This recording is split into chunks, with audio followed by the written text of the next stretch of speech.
Ladies and gentlemen, welcome to another edition of Let's Taste with the Intrepid Wino. My name is James Scaresbrook. I'm looking at a new winery for the Intrepid Wino YouTube channel. It's actually a new winery for myself as well. It is a winery that I have heard of, particularly considering it's from a region that I've spent many years working in. I have only just tasted my first wine from Mandala. It was actually a sample that got submitted to me. Unfortunately, I had a technical problem with a previous recording, so I had to pull the pin. And it was 2015 Pinot Noir, which was really enjoyable. Maybe I'll be able to salvage what I got out of that tasting. But on this edition, I'm looking at three wines, from 2014 vintage. They all have a recommended retail price of $50 Australian. So starting off with the Prophet, the Mandala Prophet Pinot Noir 2014. Of course, the Yarra Valley, probably one of the best known regions in Australia for Pinot Noir. Certainly a variety which has just taken off more and more every year as far as popularity. And I think at this point people will know that they need to spend a bit more to get a good Pinot Noir. It's pretty hard to get anything decent under even $25. So starting off with the color, it's very interesting. It has a sort of, I'm looking at the color and it kind of makes me think that there's a bit of maturity to it. I dare say that there's potentially been some whole bunch, maybe even some old oak in here. It's not sort of really bright and dark and intense. It has a slight hint of browning to it. Absolutely textbook aromatics for Pinot Noir, particularly in the Yarra Valley. You know, in the darker fruits, bramble, black cherry, pomegranate, earthy. It smells pretty good. Let's taste.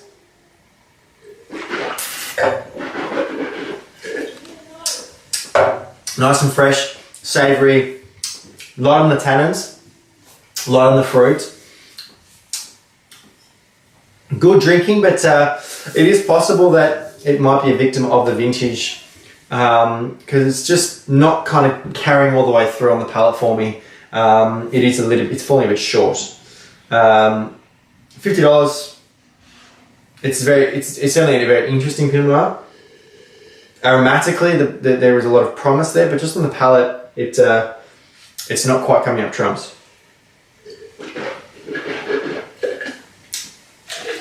So let's taste the second one. It is the Mandala Rock Shiraz 2014, as mentioned already, to $50 Australian. Straight away you can see that there's significantly more colour intensity. It is certainly darker and there's more concentration there.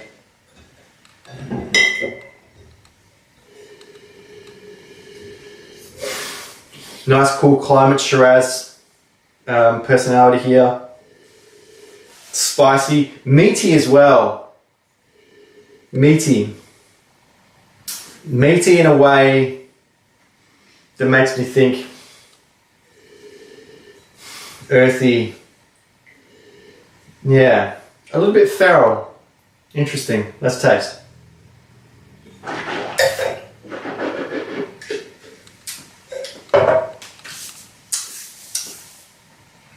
Subtle, supple, savoury, nice fruit. Certainly quite a dry finish. See, this is kind of the style that I would hope for with the Pinot Noir. But for Shiraz even, it's not quite taken it to its extreme. It actually, like considering this is apparently a 13.9% alcohol wine, it doesn't show that alcohol that much on the palate. It is more subtle, more of a connoisseur's food kind of wine. That's really interesting. I like that. It's different. I'd say it's worth a try, actually. And the third and final wine is the Mandala Butterfly, which is Cabernet Sauvignon, also $50.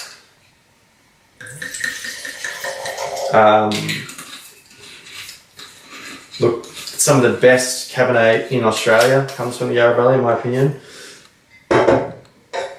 So I'm really interested to try this one.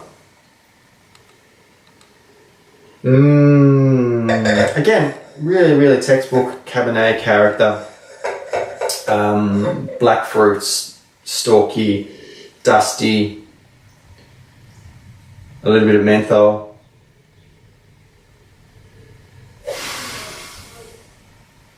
Smells good. Let's taste.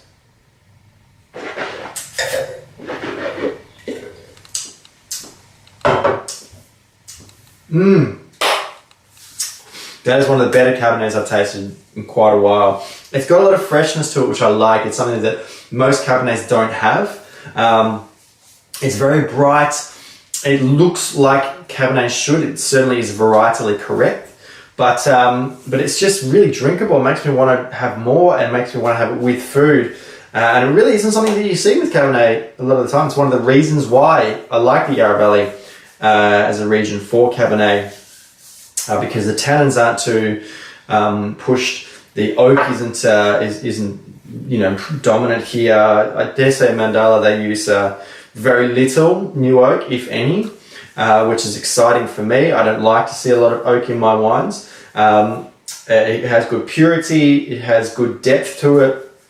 That is a really delicious Cabernet, and for $50 I think that's a very safe purchase. So I think the Cabernet is the winner for me, and like I think part of that does come from bias that I do love Yarra Valley Cabernet. I think it is possibly the best red variety for the region, and the Shiraz is very interesting. The Pinot just kind of is a little bit of a letdown for me, but I think they're all very well made wines. They're very interesting. They're certainly tapping into a zeitgeist as far as winemaking styles and wine styles. Being that there's that sort of less is more approach, going for more savour, going for more lightness and freshness. So Mandala, I would say keep up the good work. I like this approach, and I'd like to see more of it. So thank you very much for donating some samples. It has been, and it always is, an honour to taste some wines, particularly from a new winery. So please do get in contact with me if you'd like to see your wines profiled on Let's Taste. You can do so via my website. If you enjoyed this video, hit the like button. Please leave a comment. I'd love to hear from you. Share the video on social media, and make sure you subscribe to the YouTube channel. There is lots and lots of other videos, including approaching 200 other Let's Taste videos, and also my winemaking experiences. Come visit me at intrepidwino.com. There's lots of different content there as well. You can listen to my podcast. You can read about my travels around the world of wine. And please follow me on social media at Intrepid Wino on Instagram, Facebook, and Twitter. But guys, until next time, cheers.